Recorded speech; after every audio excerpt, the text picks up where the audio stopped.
এই তো এটা রেডি হয়ে গেছে।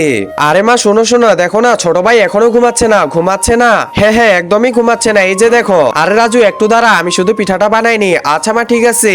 ছোট ভাই তাড়াতাড়ি ঘুমিয়ে পড়ো। প্রথমে আমাদেরকে এই যে গুড়টা ভালো করে গরম করে নিতে লাগবে। এরপর গুড়ের মধ্যে আমরা এই যে নারকেল গুলো দিয়ে দিব। এরপর কিছু আটা দিয়ে ভালো করে মিক্স করে নিব।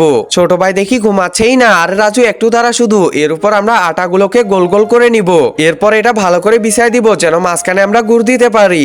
এরপর আমরা সেই মিক্স করা গুড়টা এখানে দিয়ে দিব। এই তো দিয়ে দিলাম। এরপর এটা ঢাকনাটা বন্ধ করে দিব। এরপর আমরা এই যে পাতার মধ্যে রেখে দিয়ে ভালো করে মুড়িয়ে নিব। এই তো মুড়িয়ে নেওয়া হয়ে গেল। এরকম ভাবে অনেকগুলো করব। একজন মা কতটা আপন হয়ে থাকে যার মানেই তাকে জিজ্ঞাসা করে দেখো। তো দেখা যাক বন্ধুরা, এই মায়ের জন্য কে ভিডিওটিতে লাইক এন্ড সাবস্ক্রাইব করে, আর যারা মাকে ভালোবাসো না তারা ভিডিওটি থেকে দূরে থাকো। এরপর সিদ্ধ হওয়ার জন্য এখানে রেখে দেব। এরপর ছোট তুই আয়, তোকে ঘুমায় রাখি। এই তো ফাইনালি ঘুমায় গেল ছোট। এখন তাড়াতাড়ি দেখি তো হয়েছে কিনা।